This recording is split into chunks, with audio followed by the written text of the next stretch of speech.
بسم اللہ الرحمن الرحیم۔ یہ 2020 کا ہمارا نیو قومی ایجوکیشن پالیسی، یہ اس ملک کے لیے تیسری پالیسی ہے۔ اس سے پہلے 1968 میں پہلی پالیسی آئی تھی، اور اس کے بعد 1986 میں دوسری پالیسی آئی تھی، اور 86 والی پالیسی ہی کو تھوڑا موڈیفائی کر کے 1992 میں لایا گیا تھا۔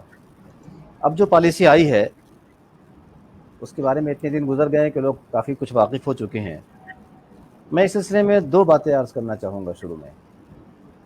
پہلی بات یہ کہ جو ارباب اقتدار ہوتے ہیں ان کے قوانین، ان کی اپنی سوچ و فکر اور ان کا اپنا ایجنڈا نافذ ہوتا ہے۔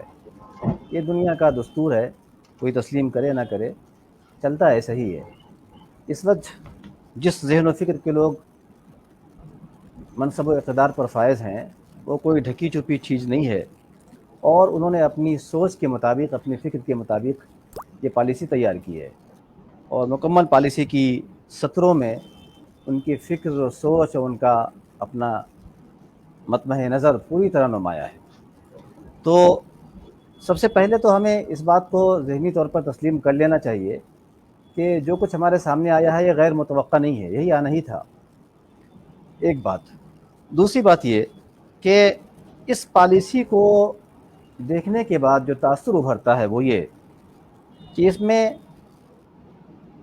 الفاظ بہت خوبصورت استعمال کیے گئے ہیں، مقاصد کی طرف توجہ دلائی گئی ہے، اور اس نئی تعلیمی پالیسی کے ذریعے ملک کو بلندیوں کے عروج تک پہنچانے کی بات کہی گئی ہے۔ لیکن جو اس کا اندرون میں، بین السطور میں یا الفاظ کے اندر جو مفہوم لایا گیا ہے اور جو بات کہی گئی ہے، اس میں دو چیزیں ہمیں نظر آتی ہیں۔ پہلی چیز یہ کہ ایک تو ڈھانچے کو بدلا گیا ہے، اور ڈھانچے کو بدلنا کوئی ایسی چیز نہیں ہے جس پر ہمیں بہت زیادہ آبجیکشن ہو یا اعتراض ہو۔ مثال کے طور پر انہوں نے 5+3+3+3+4 کیا ہے۔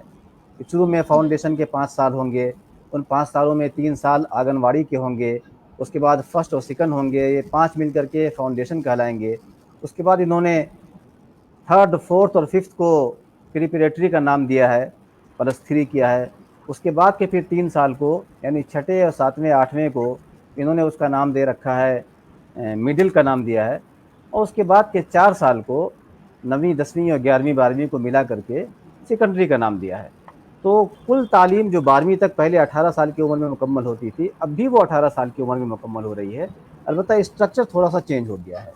ہم اور اوپر جائیں تو گریجویشن کے لیول پر بھی انہوں نے اسٹرکچر کو چینج کیا ہے، اور یہ کہا ہے کہ کوئی طالب علم اگر ایک ہی سال میں پڑھ کر پڑھائی چھوڑ دے تو اس کو ڈپلومہ کی سند دے دیں گے، 2 سال کی پڑھائی پڑھ کر چھوڑے تو سرٹیفکیٹ دے دیں گے، 3 سال مکمل کرتا ہے تو وہ گریجویشن ہوگا، اور 3 سال کا بھی BA چل سکتا ہے گریجویشن، اور 4 سال کا بھی چل سکتا ہے۔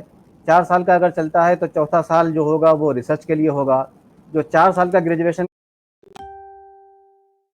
30 سال کا PG کریں گے۔ اگر 3 سال گریجویشن کرتے ہیں تو PG 2 سال کا ہوگا۔ تو آپ دیکھیں اسٹرکچر کا نام بدل رہا ہے، نومنکلیچر چینج ہو رہا ہے، اس کا اسٹائل بدل رہا ہے، لیکن حاصل وہی ہے۔ 18 سال میں 12ویں تک کی تعلیم ہو رہی ہے یہاں پر اسکول کی، اور اعلیٰ تعلیم بھی 3 سال اور 2 سال ملا کر PG کی تعلیم ہو رہی ہے۔ ایک تو ڈھانچوں کی تبدیلی ہے، ان ڈھانچوں کی اور ظاہری تبدیلیوں سے کوئی زیادہ فرق نہیں پڑتا ہے، ان پر رائیں الگ ہو سکتی ہیں لیکن مقصد میں فرق نہیں پڑتا۔ لیکن دوسری چیز جو ہمارے لیے بہت قابل توجہ ہے وہ یہ کہ ہم ایک ایسے ملک میں زندگی گزارتے ہیں جس میں ایک ایسا دستور ہے جو پوری دنیا کے لیے نمونہ ہے، سب سے طویل دستور، سب سے بہترین دستور، جس میں یہاں بھانت بھانت کے تنوع رکھنے والے، ڈائیورسٹی رکھنے والے، الگ مذہب ہوں، الگ کلچر ہو، الگ تاریخ ہو، الگ نسلیں ہوں، الگ جغرافیائی خصوصیات ہوں، سب کا خیال رکھا گیا ہے۔ اس دستور نے جو ہر ایک کو اپنی تعلیم حاصل کرنے، اپنی پسند کے مذہبی تعلیمی ادارے چلانے، اپنی مذہبی اقدار کے مطابق تعلیم دینے، ان سب کا جو اختیار دیا تھا، ان پر کہیں پر زد پڑتی ہوئی اور ان پر انگشت لگتا ہوا اس دستور کے اندر دکھتا ہے۔ میں اس کو ایک چھوٹی سی مثال دے کر اپنی بات ختم کروں گا کہ آپ اس نصاب کو دیکھیں جو نصاب ترتیب دیا گیا ہے، تو اعلیٰ تعلیم میں آنے کے بعد تاریخ کے مضمون میں اپنے ملک کی جو 600 سال کی 700 سال کی زرعی تاریخ ہے، جس نے اس ملک کو سونے کی چڑیا بنایا تھا، اس تاریخ کو نیچے کر دیا گیا ہے، بلکہ چھپا دیا گیا ہے، اور پراچین بھارت کی تاریخ کو بہت نمایاں کر کے لایا گیا ہے۔ اس دور کی سنسکرتی کو، اس دور کی تاریخی شخصیات کو، اس دور کے جو جس کو وہ جوہر کہتے ہیں، نمونہ کہتے ہیں، اچھائیاں کہتے ہیں، میں نہیں کہتا کہ وہ اچھائیاں نہیں ہوں گی، لیکن دنیا بہت آگے جا چکی ہے۔ ہمیں آگے کی چیزوں کو بھی لینا چاہیے، پیچھے بھی لینا چاہیے، لیکن درمیان کے حصے کو چھوڑ نہیں سکتے ہم۔ اس کو جو چھوڑا گیا ہے، اس سے ایسا لگتا ہے کہ جو یہاں تنوع تھا مذہبی اعتبار سے، ثقافتی اور تہذیبی اعتبار سے، اس تنوع کو متاثر کر رہی ہے یہ تعلیمی پالیسی۔